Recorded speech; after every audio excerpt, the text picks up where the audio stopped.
You know where we gonna start, in Landover, Maryland, with some petty news ahead of yesterday's game against the Washington football team, because I ain't ready to talk about what happened when the game started. No.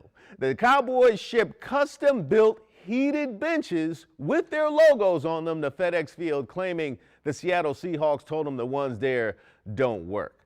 First of all, Seattle, just because y'all took that L don't mean it was the bench's fault. As for you, Dallas, that's just petty and rude. Dallas plays in a dome in Texas, so they bought these benches for the sole purpose of trolling Washington. Imagine bringing your own furniture when you visit somebody else's house and then telling the host, hey, I heard about your lumpy couch. My butt doesn't touch Marlowe.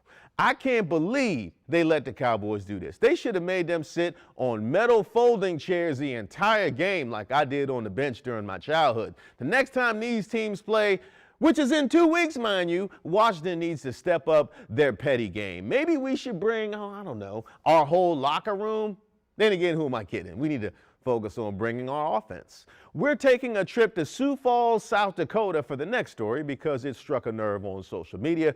During halftime of the Sioux Falls Stampede hockey game, local teachers scrambled on the ground to grab their share of $5,000 in $1 bills to use for classroom supplies in an event called Dash for Cash. Oh, okay. So that's what we're doing now, huh? That's what we're doing. We're treating teachers like strippers now. Welcome to 2021. Y'all got the science department doing a low-budget Squid Games so they can afford new beakers next semester. I know that these people participated willingly, but the point is they shouldn't have had to. Just give the teachers the money. Don't have them crawl on the ground for people's amusement. It just highlights how underpaid teachers really are. Now, a lot of people tweeted their disapproval with responses like this one that read, "The billionaires get richer while the teachers scoop $1 bills into their shirts for spectators' amusement. Completely disgusting." Now, if you want to use teachers for entertainment, I don't know, do something less exploitative. Maybe let them challenge the annoying parent of their choice to a boxing match. Hey, everybody wins. If the parent accepts, pay them both. If the parent declines, give all the money to the teacher. Everybody wins, except for the loser of the fight, clearly. Choose your annoying parents wisely, teachers. Now pick this next story from NASA because it's fascinating, and I need to class things up after proposing parent-teacher fisticuffs. The James Webb Telescope is set to begin its million-mile journey into space December 22nd. Now, the telescope is so powerful that it can see back in time all the way to the universe's creation.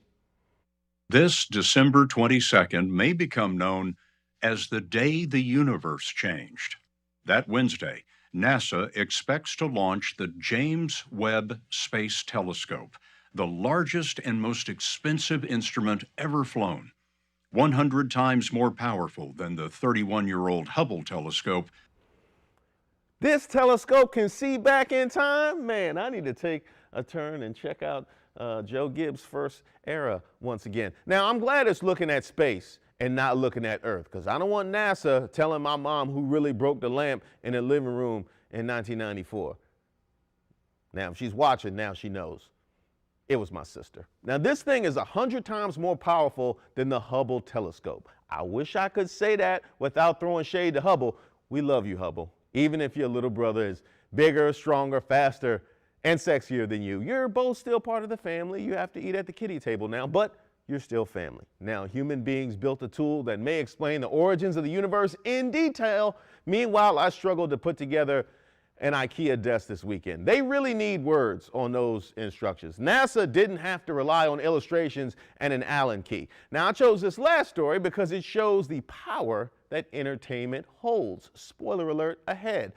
In the first episode of the new Sex and the City spinoff, and just like that, a popular character was killed off by having a heart attack after a Peloton ride.